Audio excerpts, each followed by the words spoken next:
Hey, sickly. What? No. You're We muted. can't hear you. You're muted. I never know what my name's going to be, right? On the last Zoom we were on. Oh, mine says I'm Rotary Podum. That's not who I'm supposed to be. You're On our misposed. last Zoom, I was Glenn Thornton and he was Michelle Thornton. So. Hmm. Just FYI, we are being recorded. All right. So now we have to watch what we say. As soon as Michelle got on, I had to put that warning out there. Ah, thank you. You never know what I can say. Yeah. Right? I'm the rowdy one.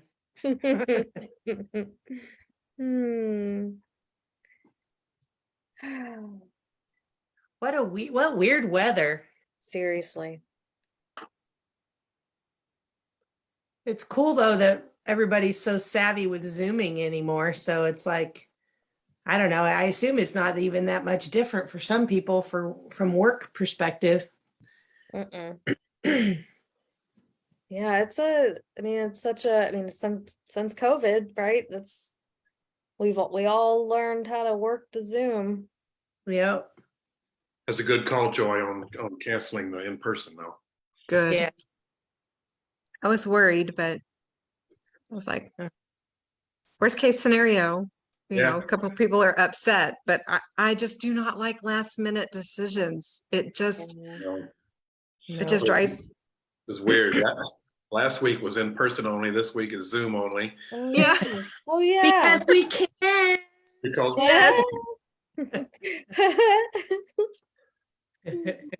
That's true. I forgot about last week being in person only. maybe next week we'll do both. Yeah. Yeah.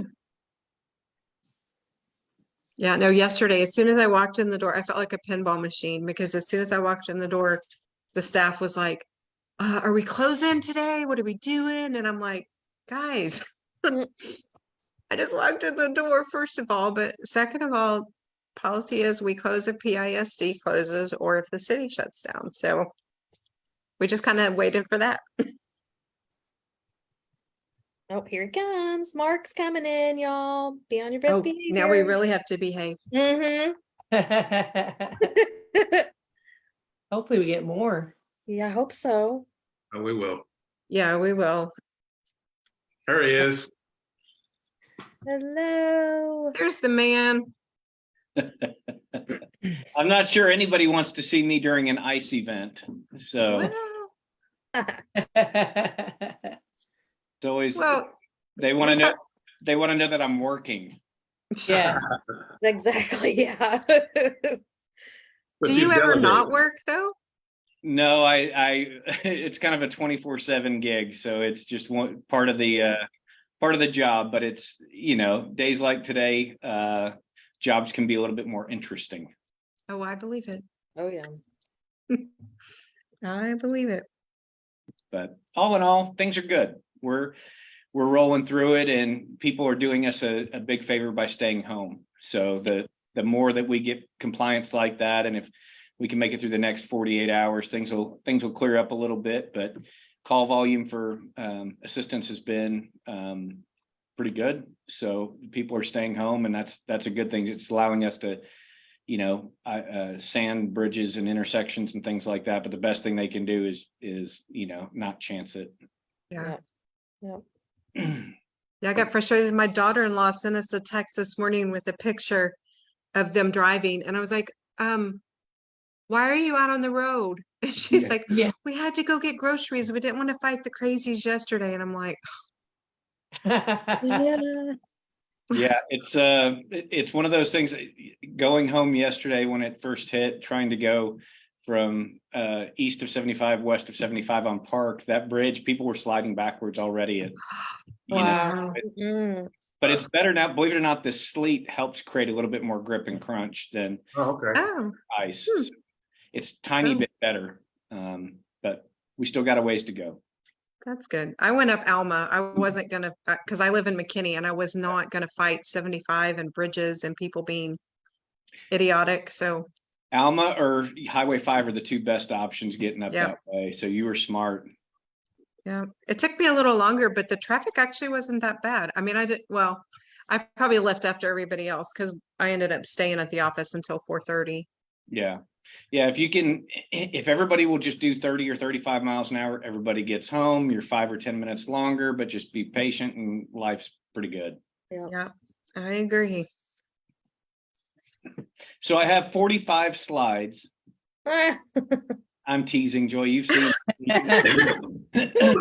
Okay. No, I did not jump in after this. I actually have 31, but I'm going to go fast through them. So I'm just doing an update on the big things that I thought would be more interesting for folks. Like, y'all know what we do. So I don't need to do an overview of the organization, but what are some of the big projects that interest people? So that's where my focus was. That's perfect. Sounds good. That is perfect. And everybody's going to flood in and hit Kelly all at 12 o'clock, I'm Mhm. sure. Mm-hmm. Or Well- 12:05, that's the way we are. Yeah, Oh, some of them are.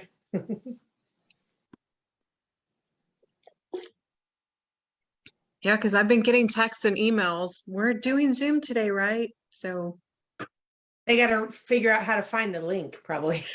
yeah, Tom called me and I was like, I'll text you and email you the link.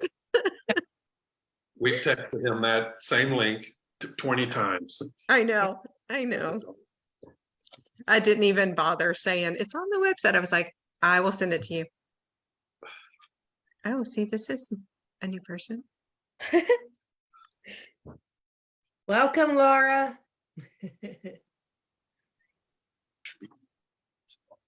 Yeah, I was telling Glenn that Nadia posted, she's doing our classification talk today, and she posted on her Facebook page this morning that she was doing the classification talk. And so she posted the link and invited everybody to come. Oh, cool. Yeah. And so there was already somebody that tried to log in earlier. Oh, It's yeah. like, we may have quite a few visitors today. Awesome. Yeah. Coming out to support their friend Nadia. We'll take it. Yeah. Oh, and Mark, where You got to support Mark. And Mark. Trust me, I can do this in my sleep and I can be done in 5 minutes if y'all wish. So you're good. Oh. Well, see, I'm really interested to see what time Mark had to get in to run emergency management operations this morning and see what the city is doing with all of our ice on the ground. John, I work 24/7 when things like this happen. So, but I was actually touring the city around 6 a.m. this morning, just seeing what the conditions were before people got out for traffic and driving different roads, seeing where things were. And Southern Plano actually had more patch than solid ice, and Northern Plano had pretty much a sheet of ice. So oh wow. and now with the sleet, everything's covered. So, but things are good and operations are going well. I had no doubts, but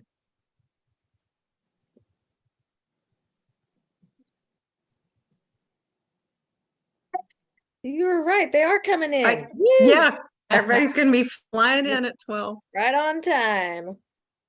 There's Norma's Cafe. How you doing, Norma's?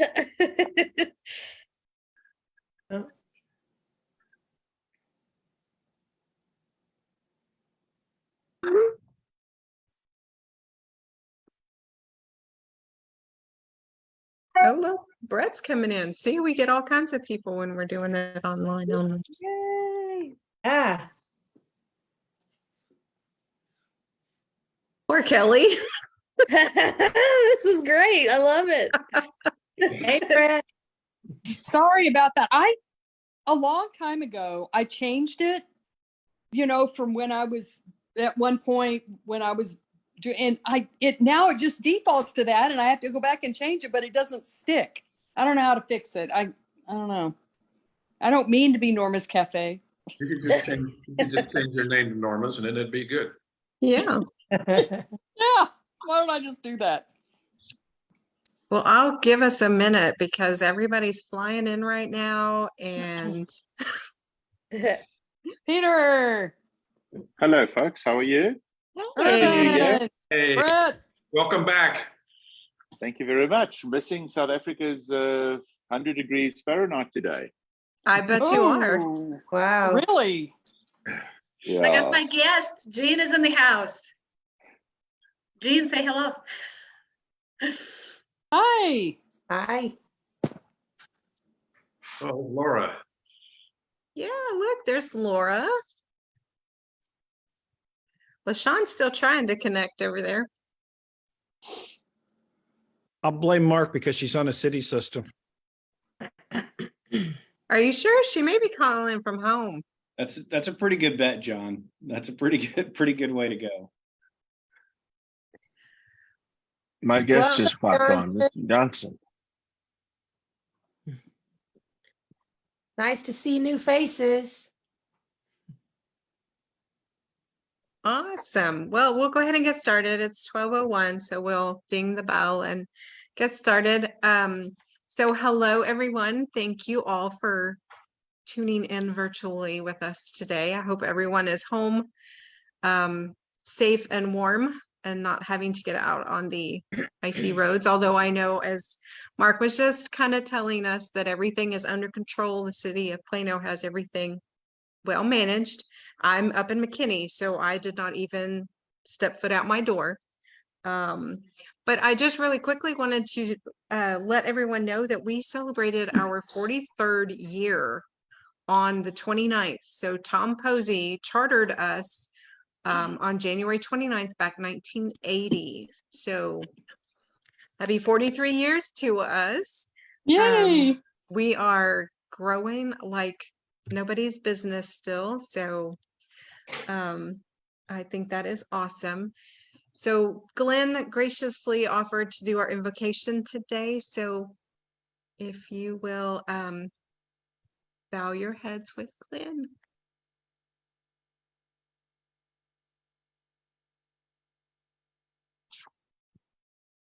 As we gather here today as members of Rotary, we pray that we are ever mindful of opportunities to render our service to fellow citizens and to our community, keeping in mind always the enduring values of life, exerting our efforts in those areas and on those things upon which future generations can build with confidence.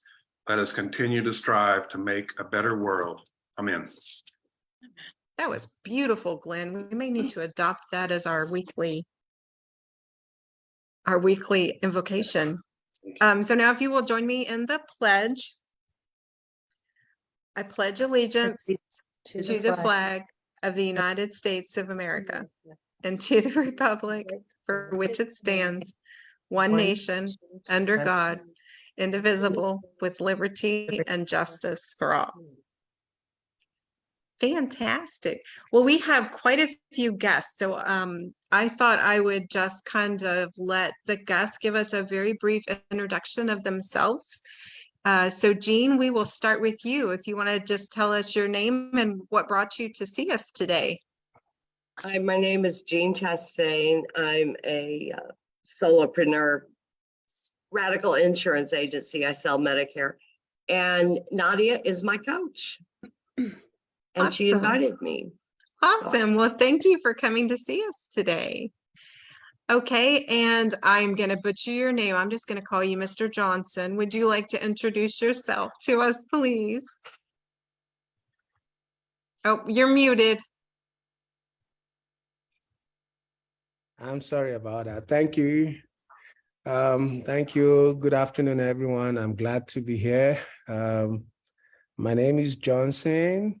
I live here in Plano. I'm an IT manager.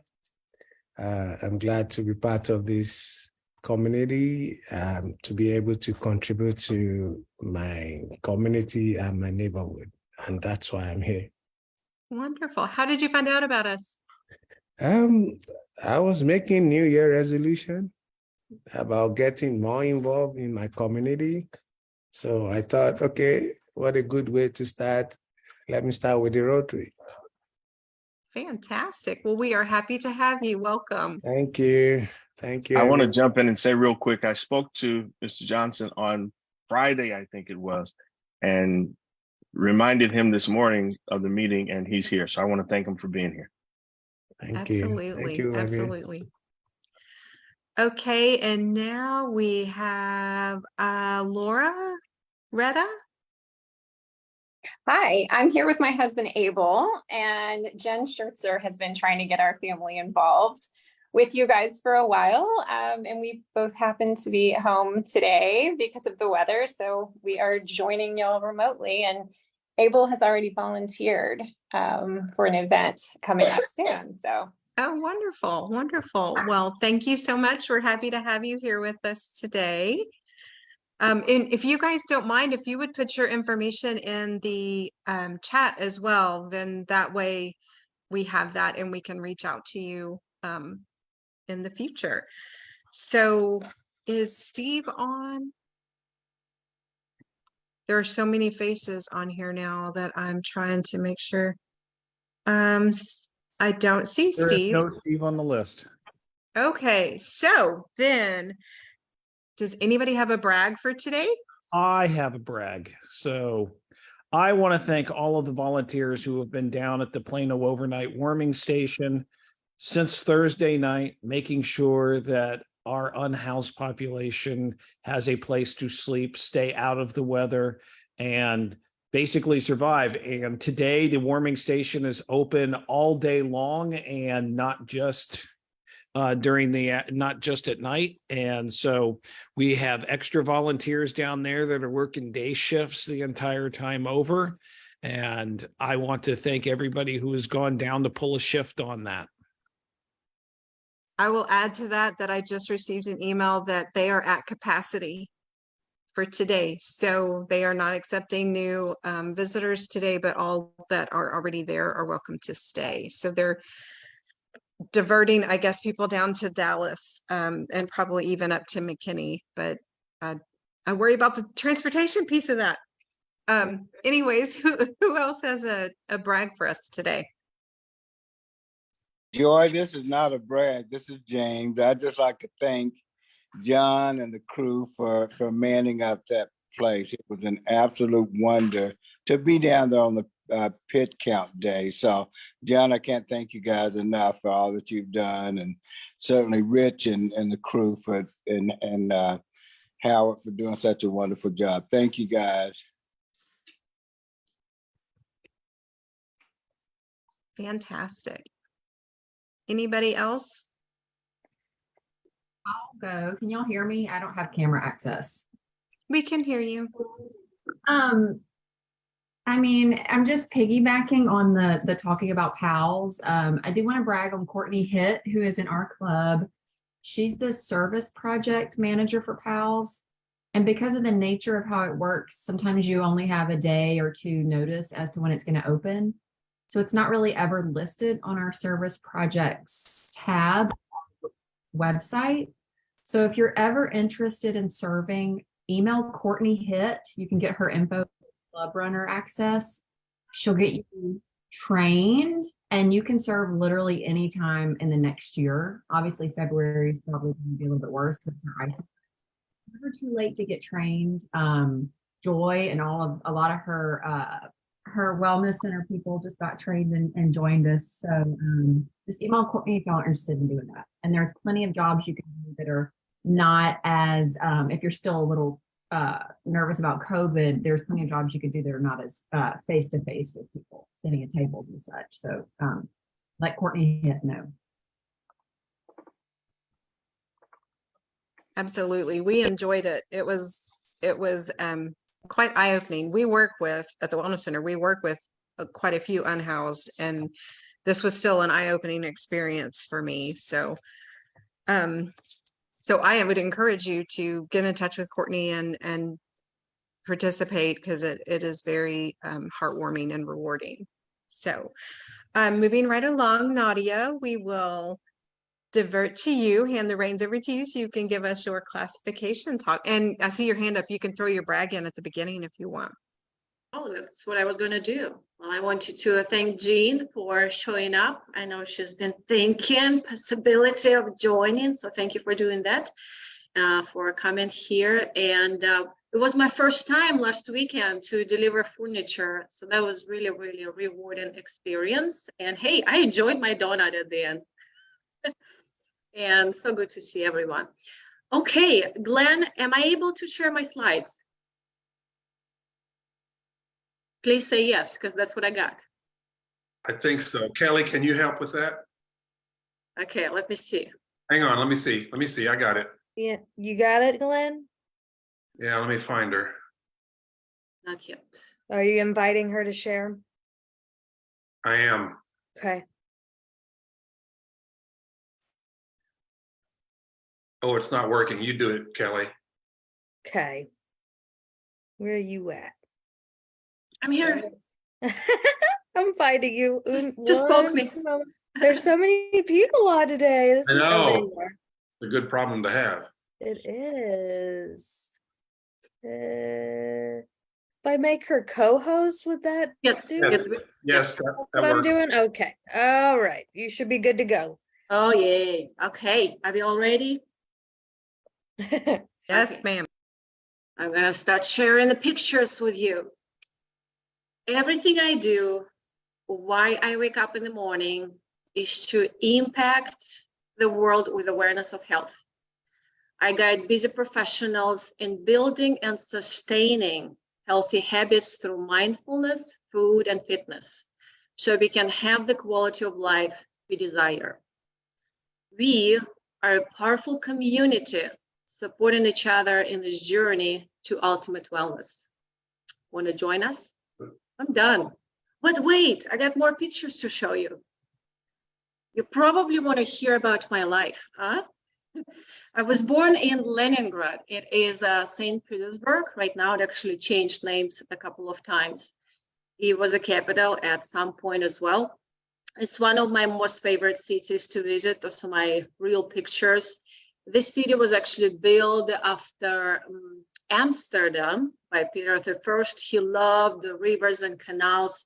The city is on the Gulf of Finland. My mom, my dad, my sister still there, so we love to visit this city. Okay, the kid on the left is me.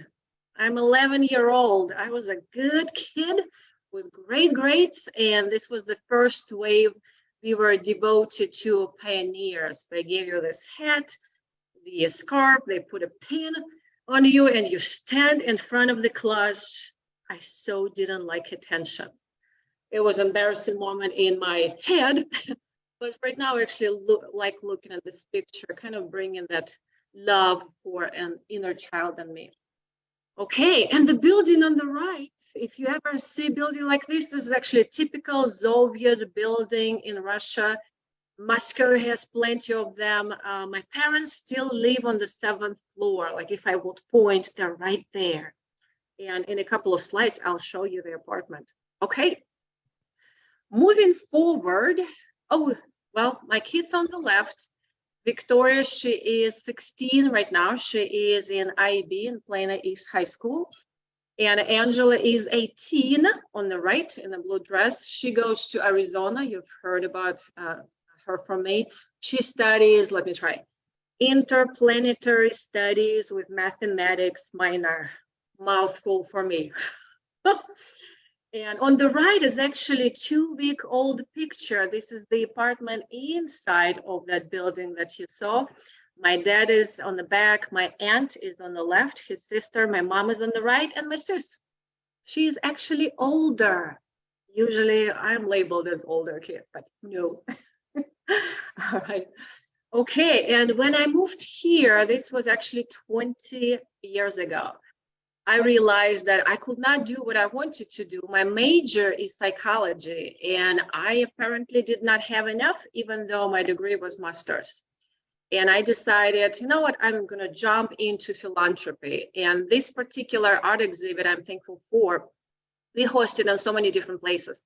Galleria on the left, Gaylord Texan on the right. And in fact, we are starting to talk about bringing it back again, especially in the face of all the events in the world. Okay, and moving along around 2009, I was already here with my young kids. I found myself on the journey of like kind of sick and tired physically, emotionally, mentally, and having my own background in psychology and education.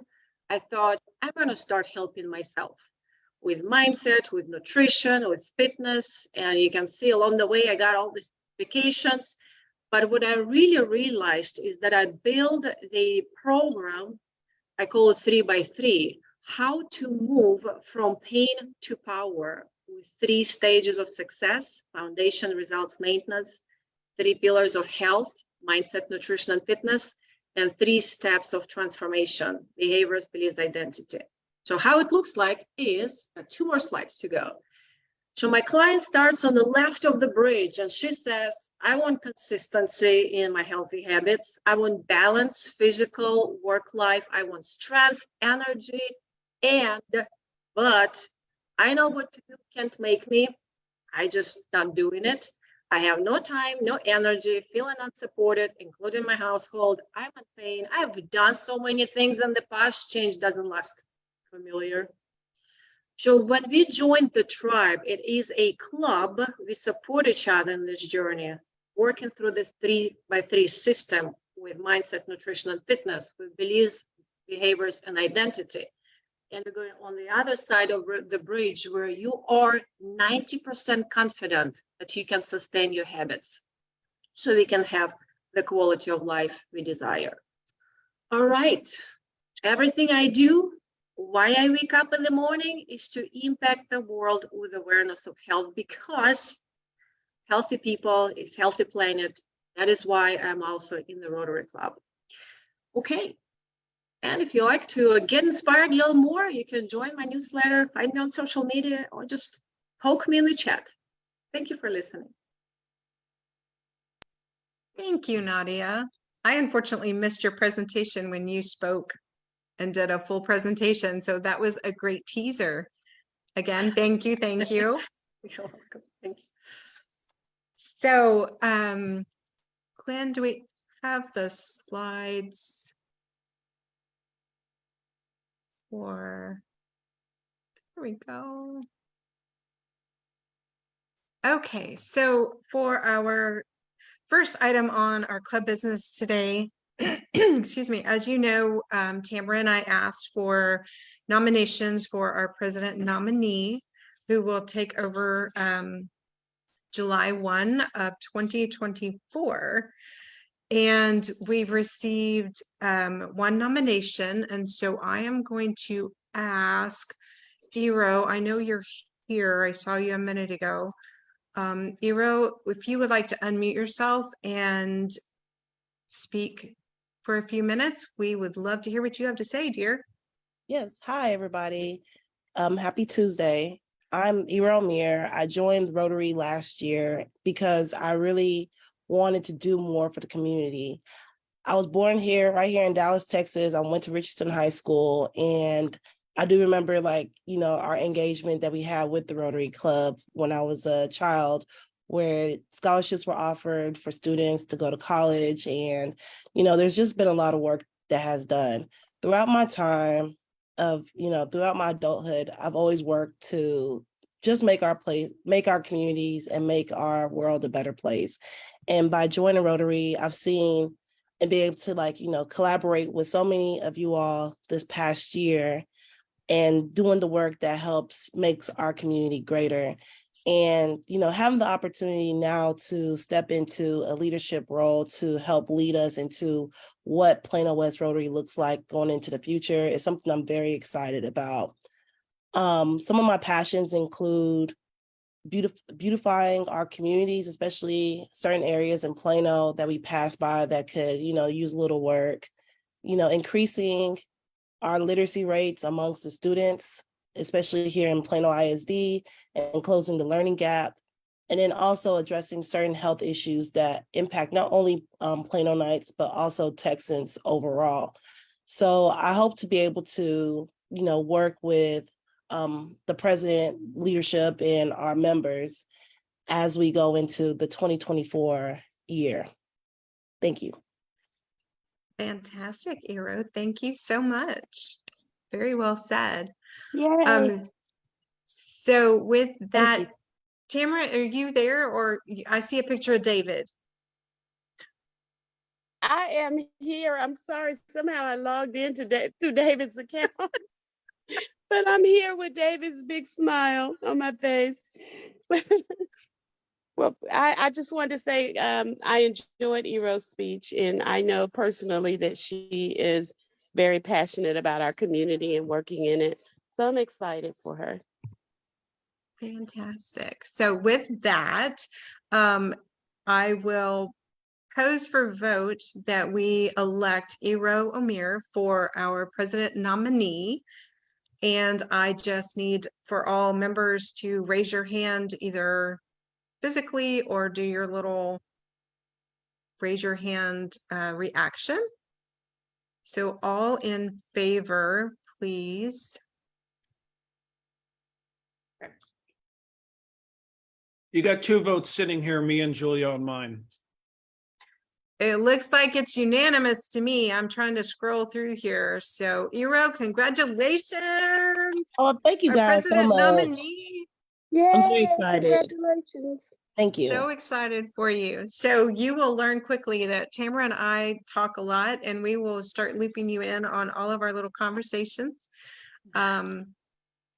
Because we want it to be a successful transition. We don't want to have that separation. We want you to feel prepared and know what you're getting into. So I maybe appreciate it. Thank you so much. good. Maybe we can all sit down for coffee when the weather clears up and it's nicer outside. So next, I understand that they had some great volunteer projects this past weekend. It sounds like the furniture delivery was great and had a lot of fun. And Glenn was mentioning that they had all kinds of people at the Avenue K cleanup. So we do have an opportunity for the furniture delivery again on February 18th. Just a quick reminder, our board meeting is Monday, February 20th at 6 p.m. You can access it through the same link that you just clicked on to join our meeting today. Catherine has a meal drive-through at Armstrong on the 21st. And then be sure that you go to our projects, our service projects list and read up on the academic decathlon judging. That is a project that Zane has brought to us. So please log on, check that out, and volunteer if you are able. I know he would love to have our participation. And then the next Rotary Means Business meeting is on the 28th at 5. So if you are able to attend that fun networking event with all of our district friends, I think that would be awesome. So moving right along, Joanna, were you going to introduce Mark for us? Yes, very briefly, because I know we want to hear him talk instead of me. Mark Israelson is definitely a local guy. Earned his undergraduate and master's in public administration from the University of North Texas and started working for the city of Plano as a budget analyst in 1999. He briefly was loaned out to the city of Kilgore in the spring of 2015 to serve as their interim city manager. And then he came back to Plano, and he has served as the city manager since May 1st, 2019. And I appreciate personally all he's done for this city. I think our city is great, and it is in no small part due to Mark and his team. So let's give a Rotary Relson to Mark. Well, thank you. It's great to see everybody virtually. I don't see y'all as much as I would like to, being a member of Plano West Rotary, and it's kind of part of the challenges of the position that I hold. But I need to recognize at least one council member that's on the call today. So Councilwoman Homer is in attendance today. And I also have LaShawn Ross and Kelly Crimmins, who are also staff members. So if I misspeak in any way, shape, or form, they're my guardrails to kind of push me back into the right position. But it's an honor to be able to talk to y'all about the city. I love what I do. I grew up in Plano. I was a kid that went to elementary school here, middle school, and then part of high school. I was a Christie Carpenter Clark student before moving away. And then after grad school, as was mentioned, I worked for a few years in the private sector and then came back to the city of Plano as an employee. And, you know, Plano is home for me. It's been where I've lived, where I've worked for the majority of my life. And it's something that I take great passion in, and really enjoy the work of local government, which is a very diverse field to be in. So I have a few slides to share with y'all to give y'all an update about the city. I'm going to go through these pretty quick. I'm going to give you a little bit of budget information, just kind of on the size that we are and what some of the things that we put in the budget this year. I'm going to talk a little bit about development projects, and then last about streets projects, but I'm going to try to go through it fast enough that I can actually get to questions at the end of this. So if you don't mind, I'm going to try to go ahead and share my screen. It says host disabled participant screen sharing. So let's see. Kelly, can you help there? Let me see if I can do it. No. Kelly?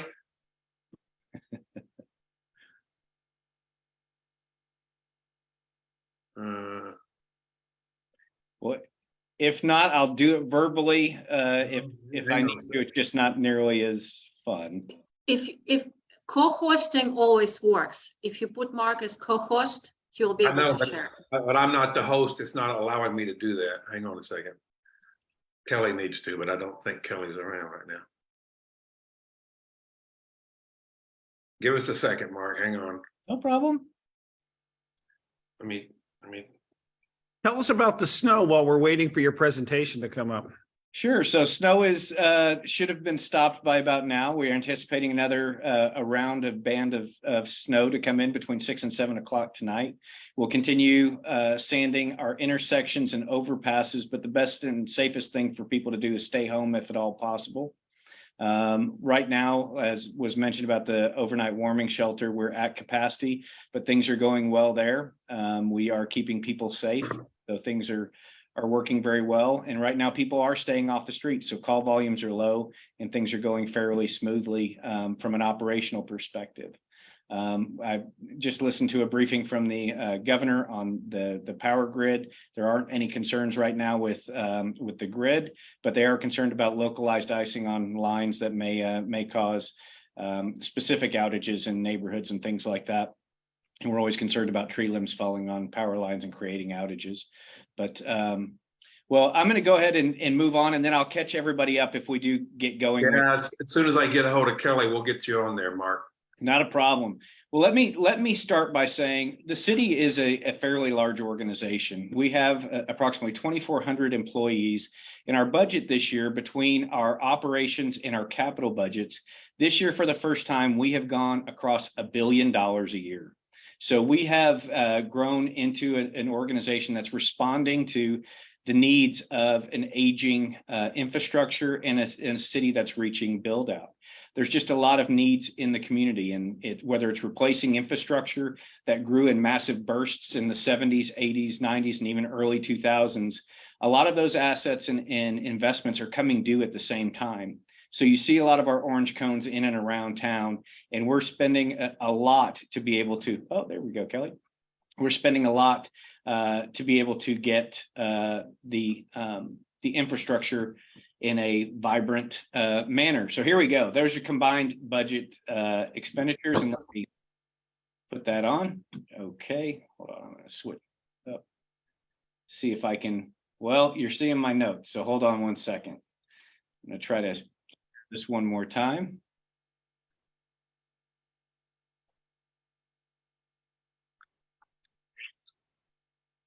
All right, there we go. So moving through, I mentioned that we're $1 billion budget, and this is our general fund. That's the fund where property taxes and sales tax come in. We have about $360 million in total expenditures, and you'll see the vast majority of that is actually in public safety and health. So that's our police officers, firefighters, 911, and our health officials.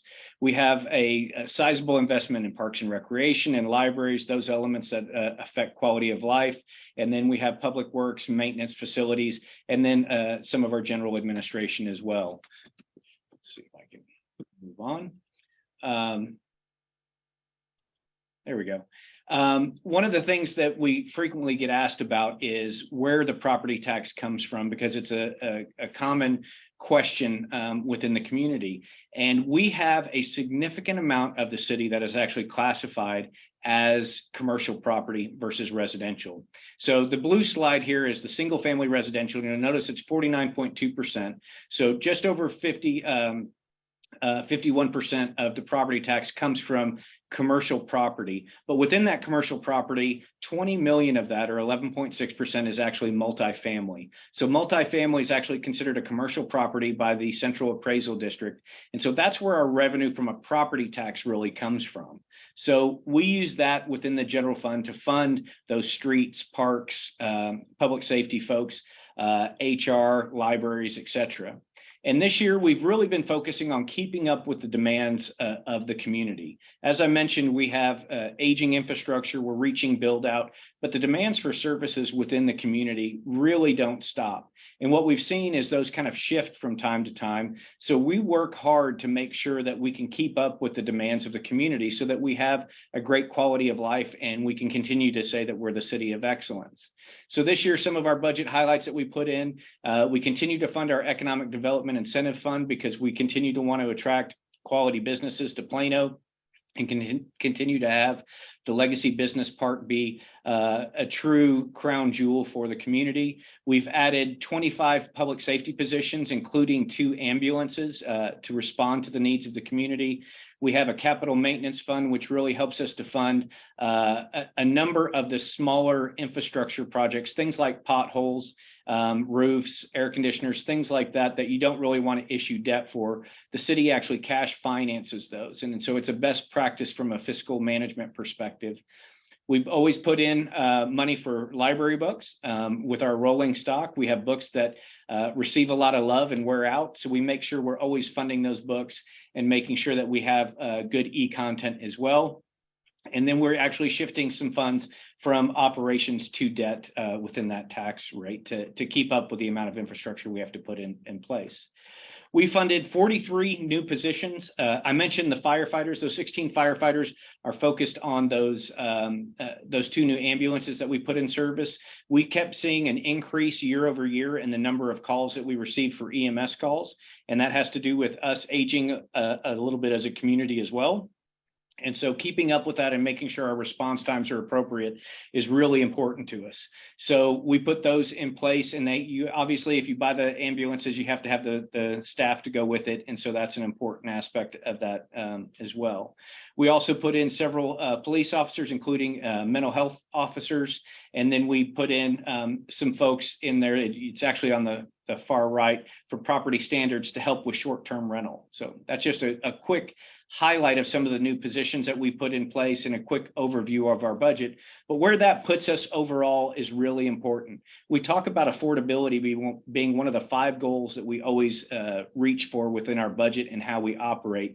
And you'll notice here, as far as a comparison with other cities around us, that Plano, from an effective tax rate, ends up being the lowest within our comparable cities in the area. So between Plano, Frisco, Allen, McKinney, and then some of the larger cities like Arlington, Richardson, Fort Worth. And I apologize that the formatting got shifted here a little bit in this, but the crux of the discussion is, for the City of Excellence services that we have, for the price that you pay in taxes, we feel like we have one of the best value propositions around. And for us, balancing high quality services with an affordable tax rate is very, very important to us. So we're always cost conscious.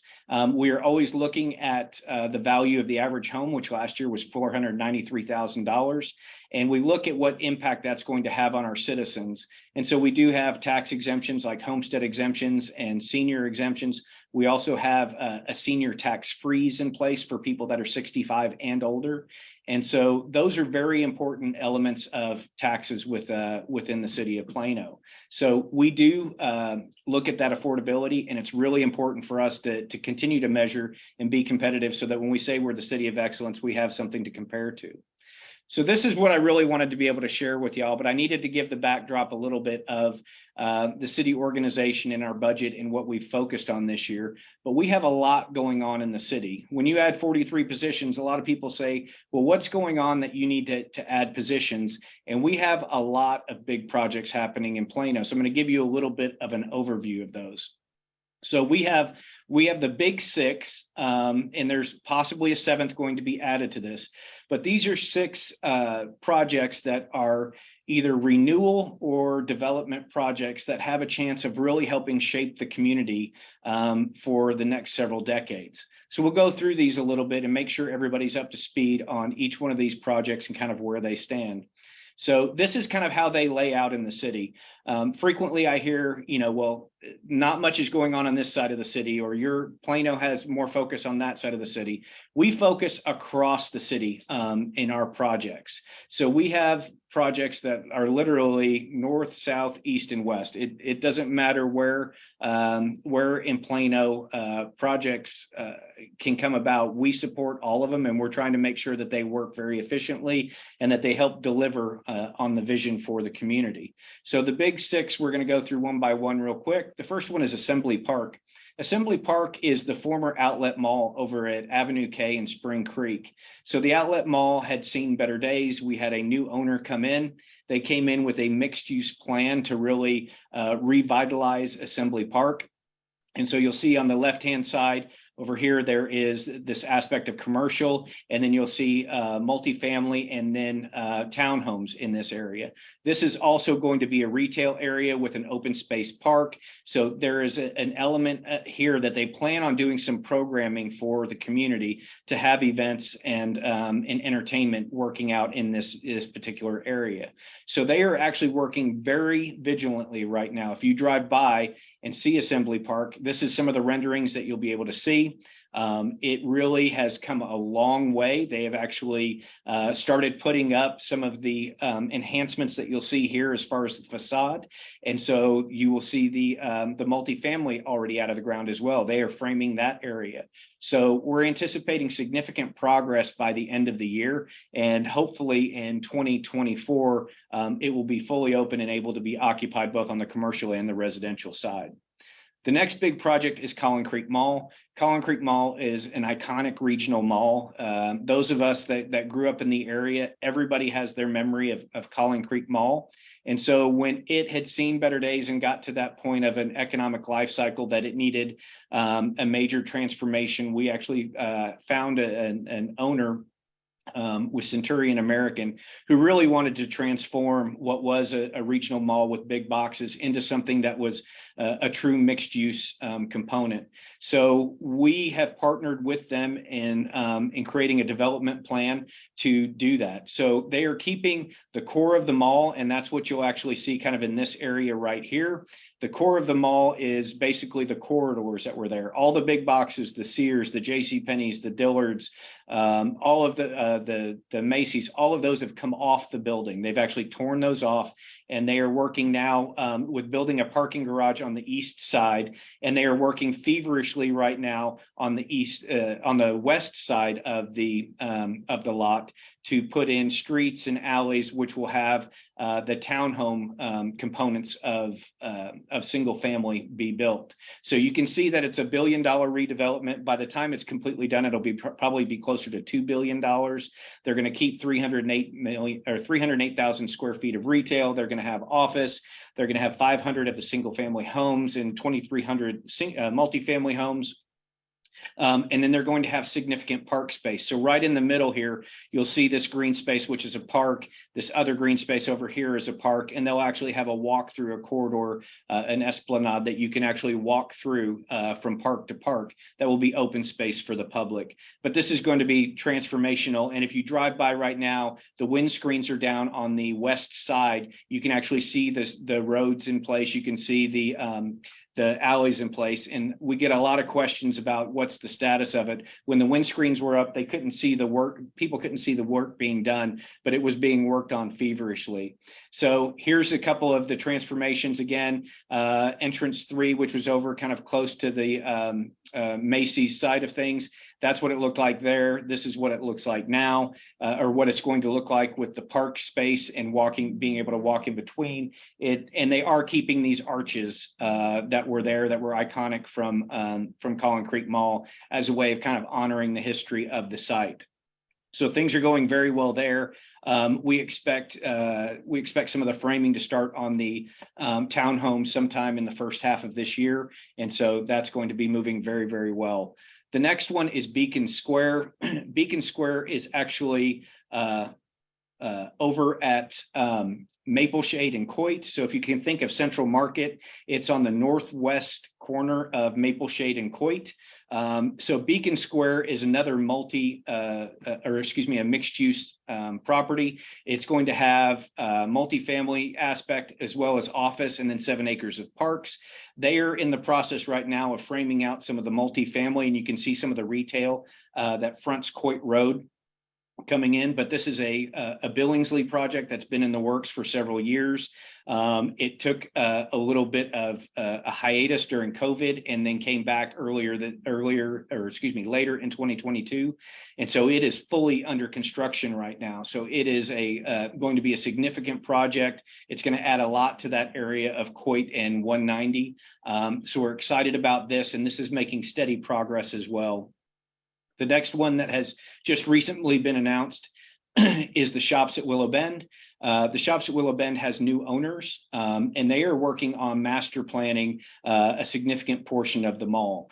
I think what you'll end up hearing is that regional malls are a little bit antiquated in the way that they are designed, so they're a little over-retailed.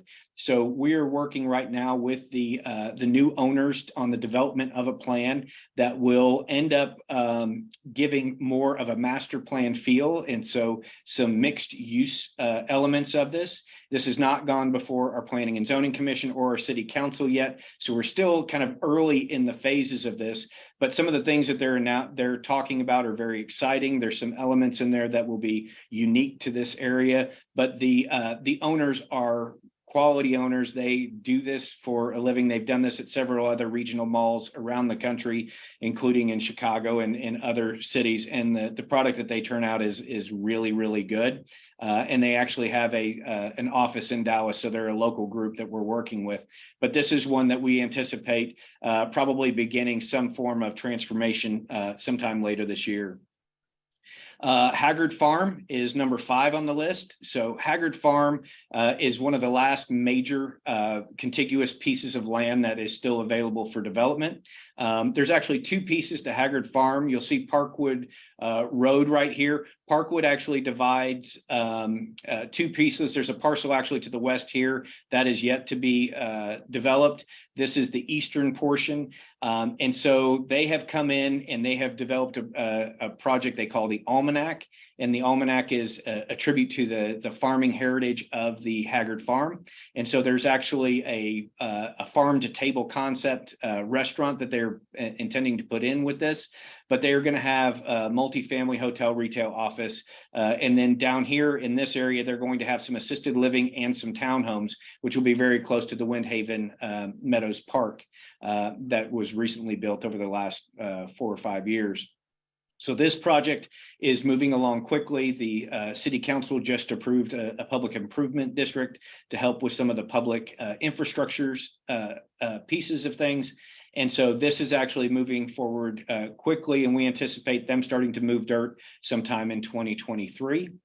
And then that's another rendering of Haggard Farm. You'll see here, this is kind of the grand entrance. This is kind of the food area and convention area right there. They're going to have a hotel and a certain amount of retail. This is going to be office and some residential as well. So it's going to be a very interesting project. And then the last one, and I was actually meeting with the owners of this morning, is something that came out in the newspaper yesterday, is going to be a renewal of the former EDS campus. We have new owners with a group named Next Point that is intending to repurpose the campus here for life sciences. So this will become a research and development property. They will be completely transforming the look of this, including all the frontage areas.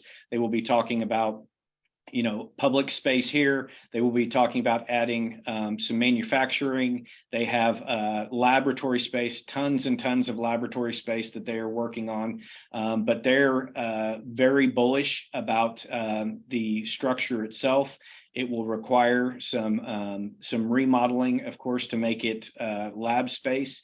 But they think that this is a chance for the Third Coast to really compete with the East and the West Coast for life sciences. So this is a huge development. They are talking about multi-billion dollars worth of investment to bring this up to a state-of-the-art research and manufacturing facility. So that's the development side of things. So we have a lot going on there, but I also wanted to talk real quickly about our orange cones.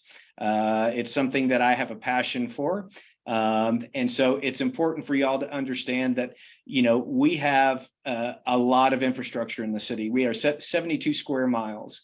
So if you look at the fact that we have close to 1,200 lane miles of major divided streets, the cost to replace all of that would be $1.7 billion, which we, with our budget, we can't really afford to do at one time. Plus the disruption would be more than we could bear.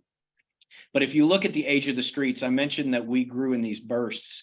A lot of these streets that were put in certain decades are all coming due at the same time. And so we're working aggressively right now to try to repair and rehabilitate as many streets as we can. And so we're focusing heavily on trying to make sure that we are out there working quickly to make sure that our infrastructure doesn't get to a state of repair that it costs us more or it ends up being more disruptive for our citizens. So we use a pavement management plan, and this is both a cost and effect based plan that we work to make sure that we are intervening in the life of the pavement to make sure that we are able to extend the life versus having it become in a condition that we can no longer do preventative maintenance. And so what we do is we actually do every other year, we do complete assessments of our pavement. And we do grading assessments of whether it's excellent, good, fair, or poor. And when we get down to certain levels of the road deterioration curve, it becomes more and more expensive to try to rehabilitate that pavement. So what we try to do is catch it higher on the slope so that we're able to actually do more cost effective and more mitigation acts to extend the life of that pavement. And that's really what we're trying to do with a lot of what we do with our concrete. So if you look at it, we talk about street replacement versus street repair, and this is just a cost per mile. And these are kind of general examples, but the cost to replace a street is about $14 million a mile, and the cost to repair it is about $2.5 million. So when we talk about being an affordable city and how we're planning and how we're working, staying on top of maintenance and repairs is really critical for us to keep with that affordability side of things. So when you look at that and we talk about the maintenance, I'll go back real quick on the slide. You'll notice that we're cutting out specific panels that need to be replaced, and we're inserting rebar and pouring concrete. That's really what we're talking about for repair. Is there's still existing concrete kind of staying out there. So it's not a complete tear out and rebuild. It's just taking out the bad parts and repairing that is really what we're talking about. So that's really what we're talking about on the repair side of things. And then one of the things that we're doing for most of y'all that have driven around town, driven on Coit Road or Legacy Road, we're actually adding in a asphalt overlay. So for us, this is an enhanced construction method. We're repairing the concrete, and then we're adding a 2-inch overlay that's asphalt that helps seal the concrete and prevent water from getting into those seams that we just showed you were made from those cuts. So you can see those cuts. Each one of those is a seam that allows for the potential for water to get into it. When you put this overlay on it, it seals it and keeps water out of that subsurface. So much like your foundations at your house, when you keep the water from disrupting the foundation, you don't have those shifting soils and things stay more constant. They stay intact better. And so this is an enhanced construction method that we have going on at a number of our arterials. We just did Coit Road from Parker Road all the way up to 121. We've done Legacy Drive now. We have Parker Road going to be done next year. We did Plano Parkway this year. We're continuing to expand this program because, number one, it helps preserve the life of the road, and actually we've done pilot tests that show that the maintenance costs are less by doing this enhanced construction method. But number two, the aesthetics of it, it's the same exact hue across. It actually looks nice according to some of our citizens, but the ride quality is super smooth. So the road noise is much less. The ride quality is very nice. And then there's a consistent hue from an aesthetic perspective that we've heard that our citizens like. So here's what we're focused in on, and this is kind of a busy aspect. We are looking at about a cost for that overlay aspect of about $2 million a mile. We have, $100,000 a mile. I'm looking at the total cost here of $100 million that we're spending on streets. But in looking at what we've done, we've actually done 50 miles of the overlay at this point. So we're staying on target to do that. It is important for us to keep up with that aspect of the overlay, because we think that really is a long-term solution for us that's going to help extend the life of these roads and keep us from having to pay more for their replacement. So here's kind of where how we go through some of the grading side of things. And this is our most recent assessment. I mentioned that we do this every other year, and this is our arterial lane miles. Our arterial lane miles are those bigger roads that we have throughout the city. So you can think of Park or Parker, Custer, those sorts of roads. We have 31% that graded out as A, 39% that graded out as B, 25% that graded out as C. And you can see kind of the difference in what the concrete looks like. The D starts, you can see that there's been a lot of patching and pothole filling, and then there's aspects that need full replacement. And that's really important for us to keep up with those elements. And then we have residential grades, so inside the neighborhoods, so your particular street going in front of your house. So we do the same sort of grades across every road that we have in the city of Plano, and we are spending a significant amount of time and effort to try to keep up with this infrastructure. And then the last thing I'll share with you is I just mentioned the asphalt overlay, and I was skipping ahead a few slides, but the gray aspects of things, you can see that that's where the completed overlay is already in place. So here's Plano Parkway, here's a section of Parker Road, here's Independence, Coit Road, Windhaven Park, this is Legacy Drive, and then over here we have Jupiter. You can see what we have planned in 23. Independence, maybe 23, maybe 24. I know Hedgecoke we should be able to get done. We have certain elements of Parker Road out there, Parkwood Boulevard, and then Plano Parkway. And so we're working through a lot of the repair and rehabilitation of Parker Road, of Independence, but the goal is to try to get to as many of these major arterials as we can in as timely a manner as we can. So that's why you see all the orange cones. So lots of development going on, lots of streets going on. And with that, I'm trying to make sure that I am done in time, and I have 7 minutes, so I went as fast as I could. You did awesome. Thank you. Thank you. Does anybody have any questions for Mark? Peter does. Go ahead, Peter. Hi, Mark. Thanks. I'm a relative new resident of Plano, and I just want to say thank you for everything you and the rest of the team does. It's absolutely amazing living in a city like this, and having just been back to South Africa and seeing, unfortunately, what can happen if maintenance is not done properly, you know, especially the roads. It's really good to see what you guys are doing. I just had a question because I love driving on Coit Road. It's right by my house here, and it's nice and silent now at night. But aren't you concerned about the high temperatures and the asphalt, or the tar as we refer to it? Because back where I come from, when a heavy truck goes around a corner and it hits that at 100 Fahrenheit, it's going to push it a bit. So Peter, that's a great question. And first of all, we can only do this with the support of the citizens, our city council, and we have a great team in place that really makes this work. So we've studied that significantly because, as we mentioned, we actually have that concrete street underneath a very thin overlay.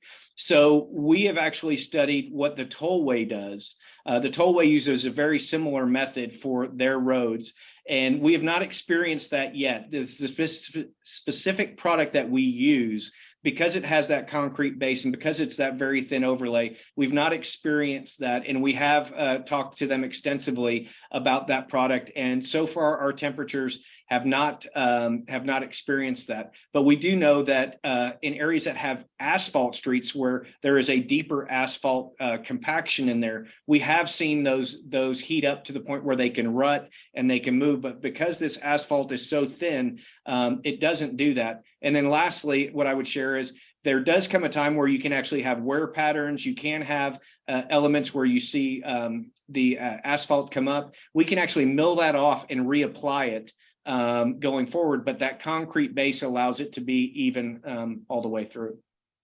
Thanks. Thank you. James and Jean, I see your hands are up. Did you have questions? Yes, Okay. Jean? Go ahead, Jean. sorry. I actually live in Allen, but if I go a few blocks south, I'd hit Chaparral. And as long as I've lived here, which is 24 years, there's been a big sign that says future home of lighted athletic fields.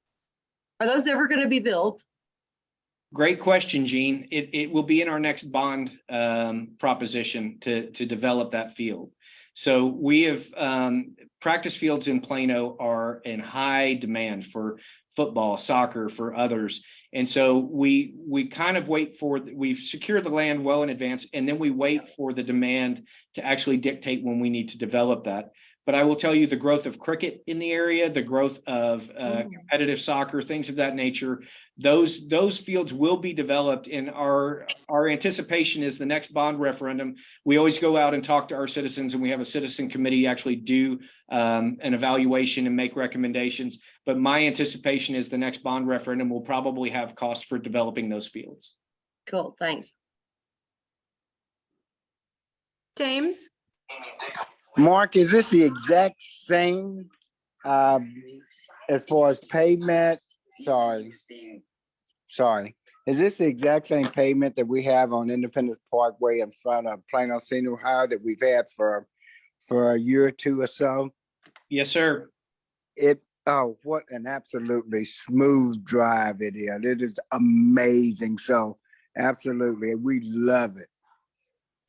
Well, thank you. That's some of the feedback that we've heard, and that's why we gave it a few years to not only pilot it and test it, but we really wanted to see it in action. And once we were convinced that it was an enhanced construction method, we went full bore with this. And so our intention is to continue to expand this. And every time I see somebody driving on Coit Road, I get a lot of comments from folks of they aim for these roads now when they're commuting in and around town because they like the drive quality. So I appreciate the feedback. Absolutely. I think it's on. I thought about it. I drove on it, and then I was like, okay, so this is why it's so nice when I'm driving down this road. I don't typically make it to that side of town, but so thank you, Mark. We really, really appreciate you taking time to come and hang out with us and give us all this feedback. I know your job can't always be, I'm trying to think of the right word. I'm sure you get the negative just as much as you get the positive. And I just want to say, I appreciate everything that you do. I'm not affiliated with the city, but I get people presume that we are, and I think it's an honor because I think you do a great job. So thank you for that. And as you know, we give a donation to the Polio Plus Fund in your name in appreciation for you taking time to present to us today. So you can be watching for that thank you letter to come in the mail. And quickly, I wanted to go back. We have a few more visitors that jumped on the line after we did introductions. So I wanted to be sure and give them a quick second to introduce themselves. So Sumbul, I see that you're online and you've actually submitted your application to become a member. Yes, hi everyone. That was an excellent presentation. Thank you so much. It's so amazing to see that everything that Plano is doing to continue to be, one of the best places to live in Texas and one of the best places in the country. I was on a call with work, that's why I couldn't join earlier. But I live here in Plano, in West Plano. We relocated here about 3 years ago from Dallas, and we moved here basically because we were wanting to plan a family, have kids, and I told my husband that growing up I knew that Plano was a really great place, great schools, great city, diverse, friendly. I mean, literally everything was going for it. So that's why we decided to make Plano our permanent home. And my background is primarily I've done work with nonprofits and with government. I was with Congresswoman Eddie Bernice Johnson's office for maybe the past 3 years. I'm currently the Director of Development at Girls Inc.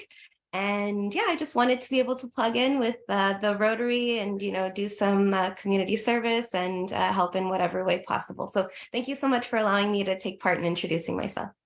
Awesome. Well, thank you for joining us today. And quickly, Jordan, I see you're visiting with us as well. Do you want to take a couple seconds just to say hey? Absolutely. Thank you so much for letting me chat for a bit. My name is Jordan Villarreal. I'm the district director for newly elected State Representative Mihaela Iplisa. She covers most of Central Plano and a little bit of the far north end. I am also a Rotarian from the Denton Noon Rotary Club, so always happy to hear what the other clubs are up to. And this was a fantastic presentation from our city manager. Happy to be here, and thanks for having me. Awesome. Thank you so much for being here. We appreciate you taking time. I think that's everyone. Julie, did you want to say hello? I think we all know who you are, but did you want to take a quick second to say hello as well? Well, when I saw who your guest speaker was, I wanted to jump on. I always love seeing Mark in action. He's so knowledgeable and so passionate about his job, and we're very lucky to have him. My name is Julie Holmer. I've been in Plano for over 40 years, and I've had the honor of serving on your Plano City Council since June of 2021. And I did have my campaign kickoff on Sunday for my reelection. Election day is May 6th, and want to thank those of you who came out and participated with us. It's always nice to visit the West Plano Rotary. Thanks for having me. Thank you, Julie. We are so happy to see you here with us today. So with that, I apologize. We've gone a couple minutes over. If you will just join me in the 4-way test of the things we think, say, or do. First, is it the truth? Second, is it fair to all concerned? Third, will it build better friendships? And fourth, will it be beneficial to all concerned? And fifth, is it fun? Rotary. You guys have a great day. We'll see you next week for Elizabeth Lisser. Bye, guys. Thanks, everyone. Bye.